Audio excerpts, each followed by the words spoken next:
दोस्तों आज की इस वीडियो में बात करेंगे सिंह राशि वालों के सितंबर महीने के संपूर्ण राशिफल के बारे में। यह महीना आपके लिए अनेक प्रकार से शुभ परिणाम लेकर आने वाला है। बस आपको अपनी काबिलियत पर विश्वास रखना होगा और हर मिलने वाले अवसर का भरपूर लाभ उठाने का प्रयास करना होगा। यह इसलिए कि तरक्की का रास्ता आपके द्वार को खटखटाने वाला है और आपको बस दरवाजा खोलकर उसे लपक लेना है। जहां तक आपके करियर की बात करें तो यह महीना आपको अच्छी सफलता प्रदान करेगा। आप अपनी नौकरी में भी अच्छी आमदनी प्राप्त कर पाएंगे और आपको कोई रुका हुआ वेतन या धन लाभ होने के योग बनेंगे।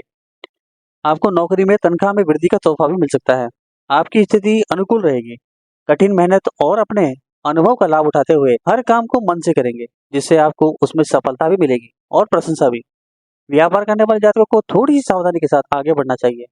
किसी भी सरकारी अधिकारी से अपने व्यवहार को बिगाड़ने के बजाय शांतिपूर्वक हर मामले को संभालने की कोशिश करें। इससे आपका व्यापार अच्छी उन्नति करेगा। आप मेहनती तो है ही, बस अपनी मेहनत को सही दिशा में लगाएं तो यह महीना व्यापार में सफलता देगा। प्रेम संबंधों के लिए महीना अनुकूल है। बस आपकी प्रीतम को कभी कभी ऐसा गुस्सा आ सकता है कि वह बिना बात के आपसे नाराज हो सकते हैं, इसलिए आप भी थोड़े चिड़चिड़े हो जाएंगे।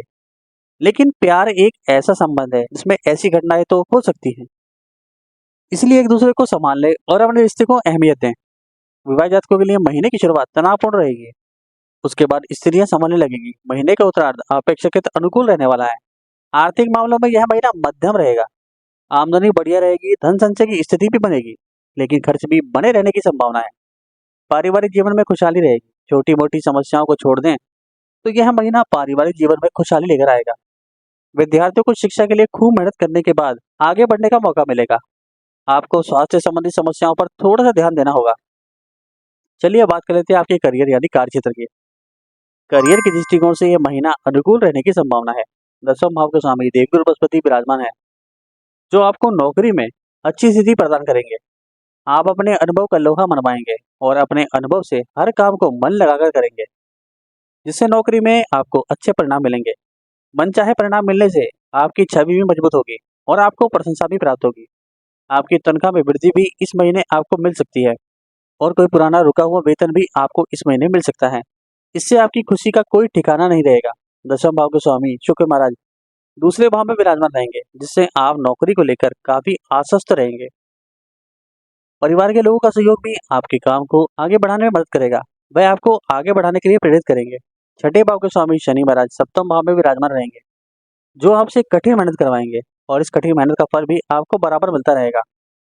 इससे नौकरी में आपकी स्थिति प्रबल हो जाएगी। व्यापार करने वाले जातकों की बात करें तो सप्तम भाव में शनि महाराज अपनी ही राशि के होकर वक्री अवस्था में विराजमान रहेंगे और आपकी राशि में सूर्य महाराज भी विराजमान होंगे। इस प्रकार सूर्य और शनि की समसप्तक की स्थिति रहेगी। यह स्थिति बहुत ज्यादा अनुकूल नहीं कही जा सकती, इसलिए आपको सरकारी क्षेत्र के किसी भी व्यक्ति से उलझने से बचना चाहिए और उनसे अच्छा व्यवहार करना चाहिए तथा अपने काम में मेहनत तो आप करेंगे ही, लेकिन किसी से भी कड़वे वचन बोलने से बचें।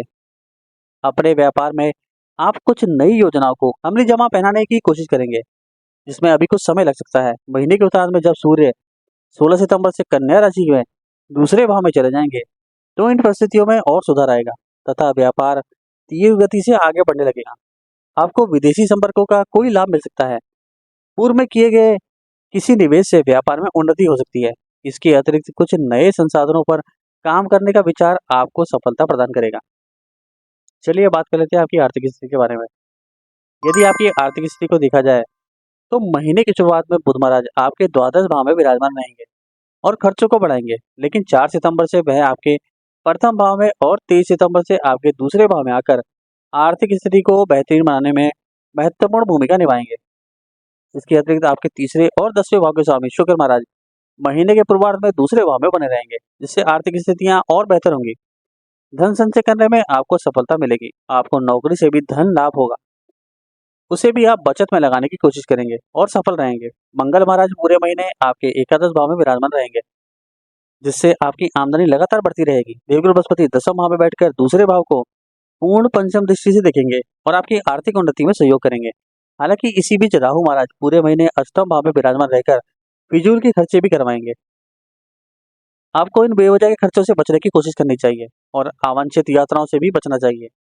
इससे न केवल स्वास्थ्य कष्ट हो सकते हैं, बल्कि आपको आर्थिक चुनौतियों का सामना भी करना पड़ सकता है।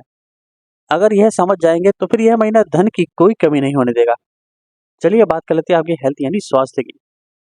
यह महीना स्वास्थ्य के दृष्टिकोण से वैसे तो ठीक ठाक रहने की संभावना है, लेकिन अष्टम भाव में राहु महाराज की उपस्थिति होने से आपको कुछ बातों पर ध्यान देना होगा। फिजूल की यात्राएं करना आपको अत्यधिक थकान देने वाला और शारीरिक कष्ट देने वाला समय हो सकता है। दूसरे भाव में केतु और आठवें भाव में राहु की उपस्थिति से आपको फूड पॉइजनिंग का खतरा भी हो सकता है। इसलिए अपने भोजन को अच्छी तरह से जांच परख लें। समय पर भोजन करें, पर्याप्त मात्रा में भोजन करें, अत्यधिक भोजन करने से बचें। अत्यधिक तले भुने पदार्थों के और तेज मसाले वाले तथा बासी भोजन से परहेज करें।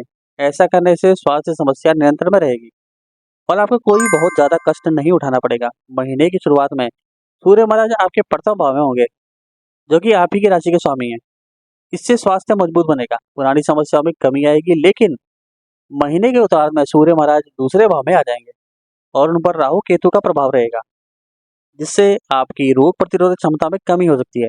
इसीलिए ऐसे पदार्थ का सेवन करें जो आपकी रोग प्रतिरोधक क्षमता को बढ़ाएं, ताकि आप किसी भी रोग की चपेट में आने से बच जाएं। महीने के उत्तरार्ध में मंगल और बृहस्पति की दृष्टि सूर्य पर दूसरे भाव में होने से स्वास्थ्य में सुधार भी होगा और आप अपने स्वयं की आत्मशक्ति के बल पर स्वस्थ हो जाएंगे। चलिए बात कर लेते हैं आपके प्रेम और वैवाहिक जीवन की।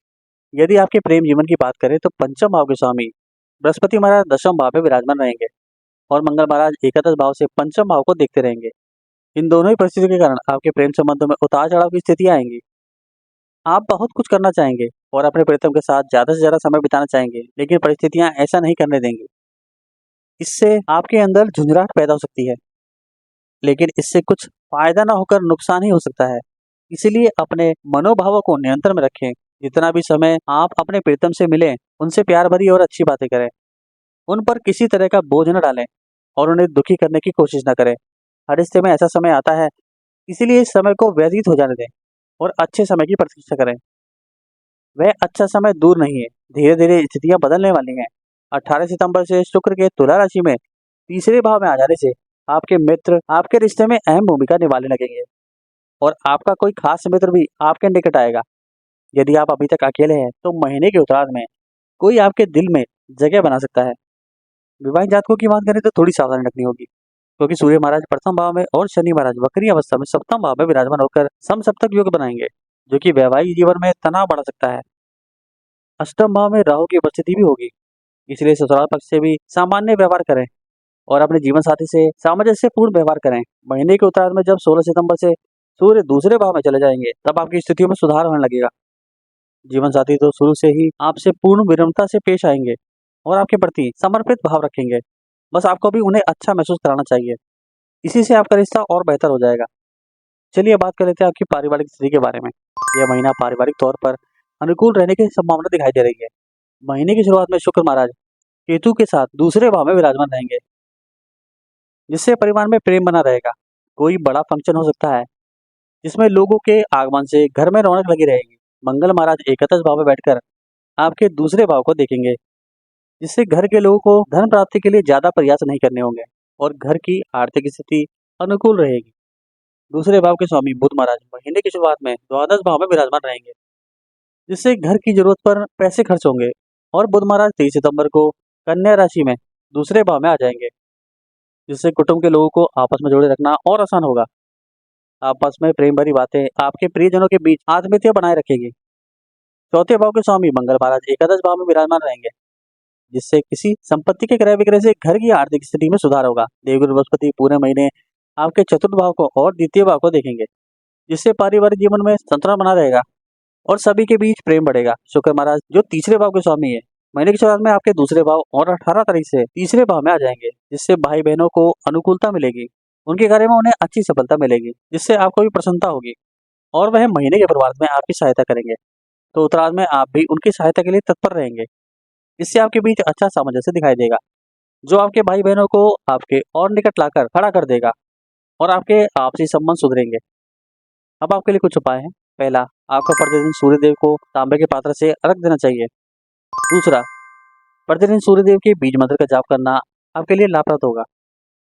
तीसरा, आपको भगवान श्री हरि विष्णु जी के सहस्त्र नाम स्रोत का पाठ करना चाहिए। आज की वीडियो में बस इतना ही। हरे कृष्णा।